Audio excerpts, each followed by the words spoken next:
Bapak, terima kasih, kami bersyukur Tuhan atas pertemuan hari ini. Kami percaya Tuhan, semua bukan kebetulan, tapi karena rencana-Mu Tuhan. Sebentar kami ingin belajar firman-Mu Tuhan. Engkau yang ajari kami Tuhan. Engkau yang buka hati kami untuk kami bisa mengerti dan kami bisa melakukan kehendak-Mu Tuhan. Terima kasih Tuhan. Demi nama Tuhan Yesus kami sudah berdoa dan kami mengucap syukur. Haleluya. Amin. Ya, puji Tuhan. Perkenalan dulu gak? Perkenalan. Lali. Tuan rumahnya belum kenal, tuan rumahnya. Belum kenal. Mana Putih belum kenal. Ya, saya wajah baru rasa lama. Ya. Ini saya diajak Pak Catur. Kebetulan tadi pagi itu saya berpikir gini, kok saya ingin ikut ibadah ya, tapi ibadah Jumat sore itu jarang ada. Jarang ada ibadah. Kalau Selasa sore ada, Rabu sore ada, Kamis ya ada yang ada enggak. Jumat sore itu jarang ada di gereja maksud saya ya. Jarang ada gereja yang bikin ibadah Jumat sore itu jarang ada. Maka saya mikir mau kemana ya. Terus kebetulan saya siang ada gantiin orang juga khotbah tapi online. Terus saya main ke tempat Pak Catur dulu. Karena saya cari tempat yang tenang untuk khotbah biar gak ada suara-suara rumah saya rame. Kemudian saya ke Pak Catur, Pak nanti ada komsel gak? Oh ada Mas. Ya Pak Catur minta saya ganti Pak, puji Tuhan lah. Bersyukur saya ya daripada saya datang-datang tok gak bawa apa-apa ya. Ini bawa firman. Oke. Ya ini sebenarnya nanti waktu di jalan itu saya mikir, terus aku mau nyampaikan apa ya Tuhan? Saya punya sesuatu yang ingin saya bagikan, tetapi sampai di Getsemani ya, tadi di Getsemani ya di Ungaran, Tuhan tuh ngomong sesuatu, ajari ini. Ini sesuatu yang diajari Tuhan pertama kali ketika saya mulai melayani. Ya, pertama kali saya melayani itu saya diajari Tuhan ini. Nah, sebelum itu saya ingin kita lihat dulu, saya tertarik tadi sama kesaksiannya Bu Alek. Di Yohanes 14 ayat 6 ini ayat firman Tuhan yang kita semua tahu ya. Kita semua tahu. Dikatakan seperti ini, saya bacakan. Kata Yesus kepadanya, "Akulah jalan dan kebenaran dan hidup. Tidak ada seorang pun yang datang kepada Bapa kalau tidak melalui aku." Ini penting. Ini dasar dari semua firman Tuhan. Jadi akulah, ini Tuhan Yesus ngomong, Tuhan Yesus itu firman. Dia berkata, firman Tuhan itu jalan. Jadi kalau yang saya ngomongkan itu kan tentang kehidupan, jalan kehidupan. Jadi kalau kita nggak melewati firman, tidak ada seorang pun yang datang kepada Bapa kalau tidak melalui aku. Kalau kita nggak hidup dalam firman, ya ini bahaya. Ya bahaya. Karena tuntunan jalan kehidupan itu ya firman Tuhan. Jadi Tuhan Yesus itu firman yang jadi manusia. Kita perlu tahu itu dulu ya. Ini cuman tadi saya kan dengerin Bu Alek. Kalau yang saya katakan ini kehidupan ya. Memang firman Tuhan itu jalan kehidupan memang. Dan itu harus kita mengerti. Jadi bukan teori atau bukan pengetahuan yang masuk ke telinga kiri keluar lagi gitu. Enggak. Ini jalan kehidupan yang harus kita lakukan, yang harus kita lalui. Nah, saya hari ini ingin sharingkan aja, bagikan apa yang Tuhan pertama kali saya diajari Tuhan ketika saya melayani. Jadi ketika saya terpuruk, jatuh, kecelakaan, terus nggak bisa apa-apa, nggak bisa kemana-mana, itu saya kemudian suka belajar dari Tuhan, baca Alkitab. Dan ketika saya mau pertama melayani, ini renungan yang saya tuliskan pertama kali ketika saya nulis di Facebook. Ini, waktu Tuhan suruh saya nulis ini, saya itu sebenarnya selain pertobatannya juga ini banyak tema-tema yang menarik sebenarnya yang perlu dibagikan, seperti kayak tarian, kenapa kita harus nari, kenapa ada pujian dan penyembahan dan lain-lain yang diajari Tuhan. Tapi ternyata ini penting dasar dalam kita melayani bukan hanya melayani tapi juga dasar dalam kehidupan. Penting ya. Karena ya sebenarnya musuh kita ini kalau kita baca di Efesus itu penghulu-penghulu di udara, dan ini satu bagiannya. Ada perisai iman, ya ini satu bagiannya yaitu kasut kerelaan. Tapi saya daripada bingung, saya langsung aja. Kemarin itu saya dengerin orang di radio, di YouTube apa lupa saya, ngomong gini, sekarang itu banyak orang pintar, bener gak? Banyak orang hebat, banyak orang pandai.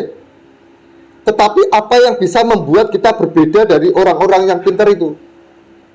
Kalau cari orang pintar sekarang pengusaha, dia punya pabrik atau punya apa, dia cari orang pintar, banyak orang pintar itu, jangan salah.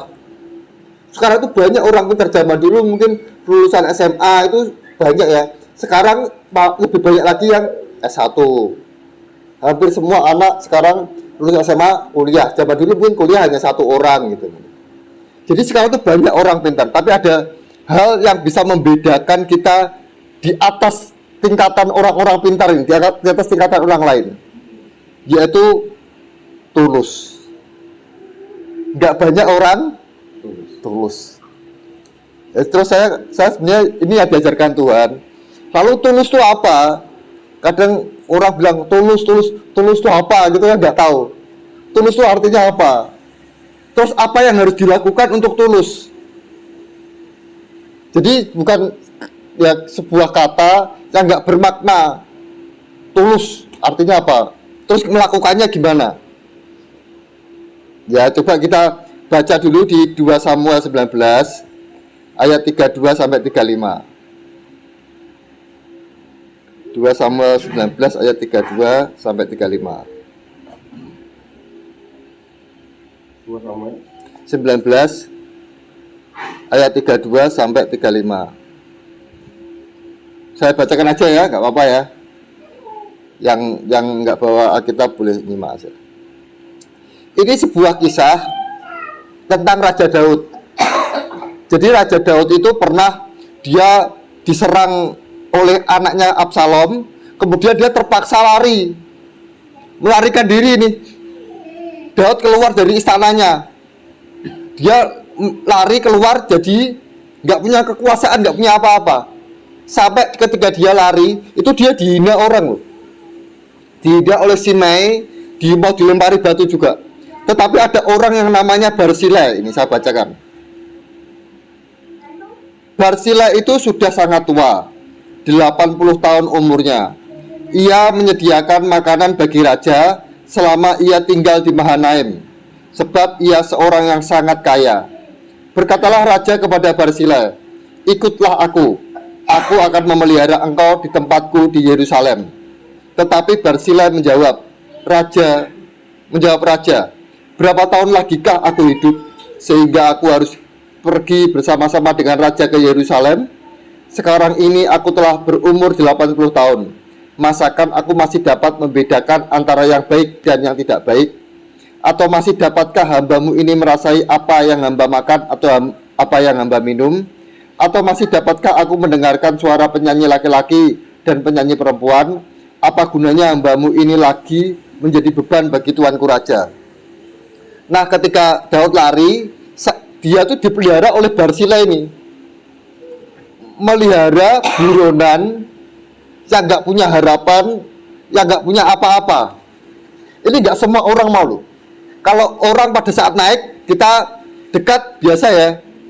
Tapi pada saat jatuh, nggak ada yang diharapkan dari orang itu.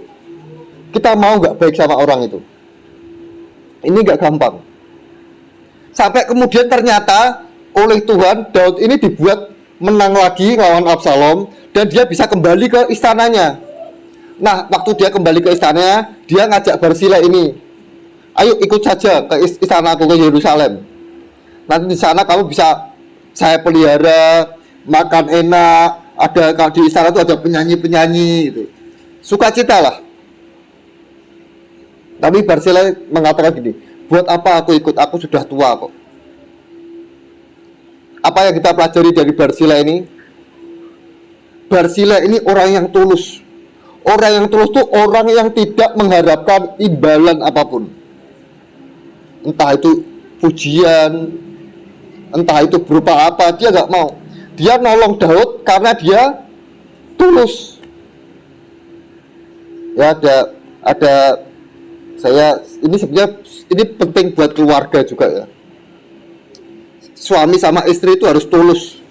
Jangan sampai ada perkataan yang ada uang abangku, nggak ada uang abang. Itu tulus ya? Tulus nggak? Ya, istri suami juga sama istri juga harus tulus. Jangan sampai kita mengasihi istri atau suami mengasihi istri mengasihi suami karena ada dalam tanda kutip imbalannya. Nggak tulus. Sini ada nggak yang mau punya istri atau suami nggak tulus? Ada maunya. Wah, mumpung masih muda, kaya aku mau. Nanti kalau sudah tua, tak cari ganti. Itu nggak tulus gitu, mau nggak? Yang mau jangan angkat tangan. Jangan nggak ada ya. Prinsip utama suami istri itu harus tulus. Istri ini ya, saya seringkali gini loh. Saya itu seringkali ya sharing dengan keluarga ya, kalau orang ngomong konseling lah. Nah, seringkali istri itu nggak tulus. Jadi dia melakukan kerja atau melakukan merawat keluarga, melayani suami, merawat anak itu nggak tulus. Jadi merasa terpaksa. Atau suami kerja merasa dia nggak tulus. Tadi saya sharing tentang pasangan hidup. Tujuanmu menikah tuh untuk apa tuh? Banyak orang yang tujuannya menikah untuk bahagia. Terus kalau nggak bahagia gimana? Kecewa. Tapi kalau tujuan menikah kita, aku ingin membahagiakan pasanganku. Dia melakukan kerja untuk membahagiakan anak istrinya. Yang istri juga sama merawat anak, melakukan pekerjaan rumah untuk membahagiakan suaminya. Itu jadi baik. Tapi kalau masing-masing mencari kebahagiaannya sendiri, ini jadi masalah di keluarga nanti. Ya harus tulus. Dengan istri harus tulus. Istri dengan suami juga harus tulus. Ini ada ya suami istri. Ya gak usah ya. Intinya gak usah jawil-jawilan. Mulai sekarang aku mau istri, mau tulus dengan keluargaku. Dengan suamiku aku mau tulus. Kerja yang tulus. Jangan sama grundel. Yang istri juga harus yang tulus. Tulus tidak mengharapkan imbalan. Dia memang ingin membahagiakan pasangannya. Barsila itu gak mengharapkan imbalan karena dia ingin melayani rajanya. Kalau orang yang gak tulus itu seringkali ada masalah nanti dalam hidupnya. Makanya Tuhan ngajari saya tulus. Saya itu melayani orang-orang miskin. Pak Catur tahu ya Pak Catur. Kalau saya melayani, saya itu biasa keluar uang. Saya melayani antar jemput atau apa itu saya keluar uang. Suatu hari saya sekarang ya, saya sering dipakai Tuhan untuk melayani orang-orang kaya. Saya sering kadang diundang. Jadi ada juga ya, ada orang kaya sakit undang saya. Orang sakit mendoakan orang sakit. ya jadi saya seringkali melayani orang kaya. Saya biasa melayani keluar uang. Sekarang kalau melayani orang kaya, saya malah diberi uang. Tapi kan saya nggak biasa nerima uang. Jadi saya diberi atau nggak diberi, ya biasa aja. Biasanya saya malah keluar uang. Jadi saya melayani tulus. Ketika saya nggak diberi, ya saya biasa aja. Bahkan seringkali saya katakan ke Pak Catur, saya ketika diberi, seringkali saya kembalikan. Ya saya pernah melayani orang luar Jawa, jauh-jauh dari Riau. Dia ada pelatihan di Jakarta, dokter dua-duanya, suami istri dokter. Terus dia ingin ketemu saya ngomong ke Gesmani aja, dari Jakarta ke Semarang, cuma pengen ngomong-ngomong sama saya. Terus pulangnya dia ngasih saya uang bukan amplop ya, tapi uang. Terus dimasukin kantong saya. Terus saya ngomong, saya nggak mau nerima kalau pelayanan seperti ini, saya kembalikan aja. Terus sama Mas Samuel yang biasa terjadi, dikembalikan uangnya. Sebenarnya saya tuh ya baru punya uang pas-pasan. Terus saya di dalam mobil iseng sama Mas Samuel. Tadi uangnya banyak nggak?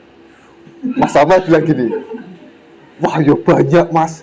Kalau 2 lebih mungkin ya 3 jutaan. Tapi saya nggak biasa melayani nerima uang. Biasa tadi saya kalau melayani keluar uang. Ya kemarin ada yang sakit, saya berpikir kalau saya nganter agak lama, saya minta tolong biasanya diantar siapa? Malah saya yang keluar uang, bayarin malah. Jadi karena saya biasa keluar uang, ketika saya melayani orang kaya, ya saya mau diberi uang atau nggak diberi uang ya biasa saya, karena saya tulus. Saya nggak mengharapkan imbalan apapun. Nah itu namanya apa, saya nggak mengharapkan. Kalau kita melayani tulus, nggak mengharapkan imbalan, apalagi dengan suami istri, keluarga, itu harus tulus mutlak itu. Kalau nggak tulus bahaya. Nanti akan bahasa Vietnamnya oleh-olehan, ya. Ya, oleh-olehan. Aku wis ngerokoso. Aku ninggalin konco-koncoku digo ngurmati anak bojo. Ya itu karena nggak tulus. Ini sebenarnya penting ya. Ini bulan Februari, nggak tahu saya kalau bulan Februari itu mikirin keluarga terus ya. Ya oke. Yang pertama tulus, tidak mengharapkan imbalan. Kemudian yang kedua, di Lukas 17 ayat 7 sampai 10.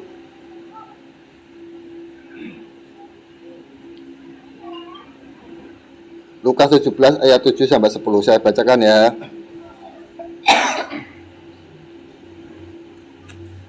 Siapa di antara kamu yang mempunyai seorang hamba yang membajak atau menggembalakan ternak baginya, akan berkata kepada hamba itu setelah ia pulang dari ladang, mari segera makan? Bukankah sebaliknya, ia akan berkata kepada hamba itu, sediakanlah makananku, ikatlah pinggangmu, dan layanilah aku sampai selesai aku makan dan minum. Dan sesudah itu engkau boleh makan dan minum. Adakah ia berterima kasih kepada hamba itu karena hamba itu telah melakukan apa yang ditugaskan kepadanya? Demikian jugalah kamu. Apabila kamu telah melakukan segala sesuatu yang ditugaskan kepadamu, hendaklah kamu berkata, kami adalah hamba-hamba yang tidak berguna. Perhatikan kalimat terakhir, kami hanya melakukan apa yang harus kami lakukan. Orang tulus itu dia punya mindset, aku hanya melakukan apa yang harus aku lakukan. Aku berbuat baik, kenapa? Ya karena memang kewajibanku berbuat baik. Jadi dia mau dipuji, mau, ya seringkali ada orang yang itu sudah tak baiki, ngomong terima kasih aja enggak. Ya orangnya mau ngomong terima kasih apa enggak, tugas kita berbuat baik, ya sudah berbuat baik aja. Tidak usah mengharapkan terima kasih. Saya pernah tegur sama Tuhan. Jadi saya itu kan sebenarnya melayani di media sosial itu sudah lama. Ya kemudian suatu hari ada orang yang komen, ya karena dia pernah diberkati oleh apa yang saya ringkas, saya bagikan. Kemudian dia, terima kasih Pak Lukas. Saya jawab, oh ya gitu. Langsung Roh Kudus ngomong sama saya, oh itu dari kamu ya. Kamu yang baik ya, kamu yang patut dipuji ya. Seolah-olah gitu. Hamba ketika dia selesai kerja, kemudian sampai rumah, dia masih disuruh sama tuannya nyediain makan. Tuannya perlu ngomong terima kasih gak? Enggak perlu, tahu itu tugasnya. Coba kalau kakak ada ya sini punya ART. ART itu kan nyuci baju, ngepel, terus tuanya ngomong, wah terima kasih ya, kamu sudah ngepelin lantaiku, sudah nyuciin bajuku gitu. Nggak perlu kan, memang tugasnya dia. Perlu nggak ngucapin terima kasih? Tugas kita berbuat baik, tugas kita melayani, tugas kita mungkin mengasihi keluarga, itu tugas memang. Suami tugasnya kerja, ya memang itu tugasnya. Orang tulus itu sadar bahwa ini memang tugasku. Ya, ingat Paham nggak? Mubeng apa mudeng? Mubeng ya. Ya, saya berdoa ini bisa jadi berkat untuk jalan kehidupan kita. Ya, jangan sampai kita kena masalah karena kita ini orang-orang yang nggak tulus. Kita harus di atas rata-rata. Kalau kita tulus, maka kita akan nggak bakal sakit hati, nggak bakal kecewa, karena kita hanya melakukan tugas kita. Ya, misalnya siapa yang singer sini, Bu Alek, Bu Lucy, memang tugas saya kok. Singer saya melayani, nggak perlu ingin dipuji. Ya, kita lakukan yang terbaik karena itu tugas kita sebagai hamba Tuhan. Ya, jangan salah, hamba Tuhan itu bukan pendeta loh. Nah, kalau yang hamba Tuhan itu bukan pendeta, ya saya hambanya siapa? Ayo, kita semua ini hamba Tuhan, hambanya Tuhan. Dalam tugas, dalam kedudukan kita ini anak Tuhan. Tapi dalam tugas kita ini hamba Tuhan dengan tugasnya masing-masing. Ada yang WL, ada yang singer, ada yang khotbah, ada yang asar.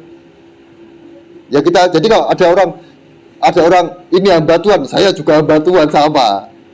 Ya, jangan merasa terintimidasi karena ada orang ngomong ini hamba Tuhan. Ya, saya juga hamba Tuhan Pak, sama Pak. Jadi kalau saya bukan hamba Tuhan, saya hambanya siapa kan gitu kan. Ya, gitu ya, oke. Tulus karena kita sadar kita hanya melakukan tugas kita. Kemudian yang terakhir di 1 Korintus 10 ayat 24.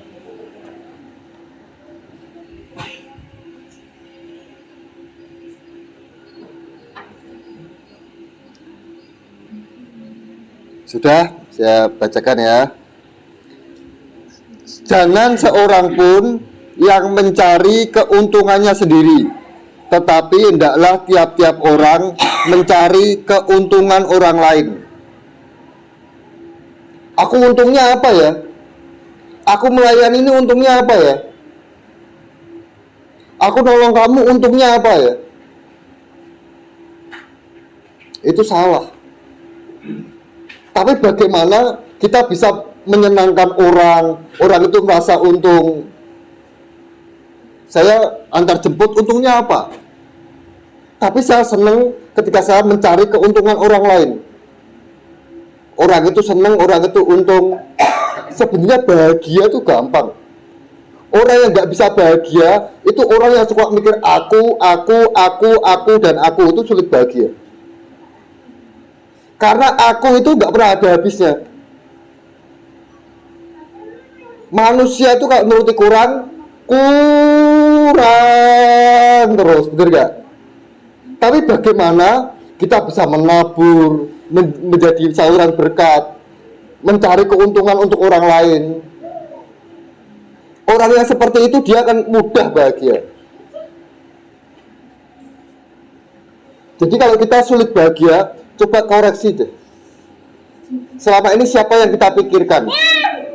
Pak Catur ini mungkin jadi pembina Komsel di sini, untungnya apa? Gak ada untungnya. Seringkali Pak Catur harus tombok keluar uang untuk Komsel malah, supaya yang Komsel semua bisa senang, bisa untung. Ya, ini bukan dunia bisnis ya.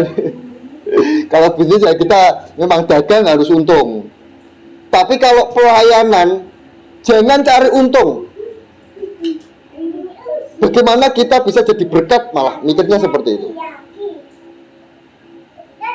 Jangan seorang pun yang mencari keuntungannya sendiri. Ini dikatakan jangan seorang pun yang mencari keuntungan sendiri, tetapi hendaklah tiap-tiap orang mencari keuntungan orang lain. Ya, orang yang tulus dia akan berpegang pada 3 hal ini. Kalau kita ingin di atas rata-rata, dia akan, jadi seringkali bos itu dia memikirkan karyawannya supaya karyawannya untung. Kita juga sama. Kita juga harus memikirkan bos kita, misalnya kita kerja, supaya perusahaan ini juga untung. Jangan maunya digaji besar tapi nggak pernah menguntungkan sama sekali ke perusahaan. Ya, ini lucu. Seperti yang saya katakan tadi, ya, di konseling pranikah itu seringkali tanya, apa tujuanmu menikah?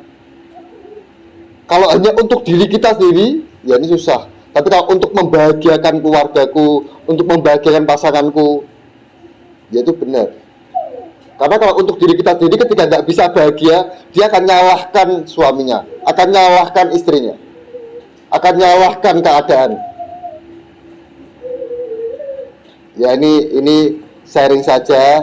Saya berharap ini jalan kehidupan, supaya kita dalam melayani, dalam keluarga, dalam hubungan dengan Tuhan, itu kita tulus.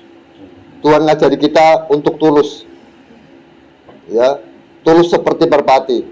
Sebenarnya kalau saya bacakan, apa sih keuntungan tulus? Baca sendiri di Alkitab. Ayatnya mana Mas? Ada dari Kejadian sampai Wahyu ada, pokoknya cari aja ya. Ada pasti. Orang yang tulus akan memiliki bumi, orang yang tulus akan berdiri di hadapan raja-raja, macam-macam lah. Orang tulus itu orang yang di atas rata-rata. Kalau kita nggak tulus, kita akan mudah jatuh, dipermainkan iblis, karena ini sebenarnya salah satu senjata perlengkapan rohani sebenarnya. Ya, perisai iman, dan kapan-kapan akan saya sharingkan lagi yang lainnya. Ya, ini yang tulus saja. Ya, dalam memberitakan Injil berkasutkan kerelaan, tulus artinya. Oke, saya kira itu saja yang saya bisa sharingkan. Terima kasih, Tuhan Yesus memberkati.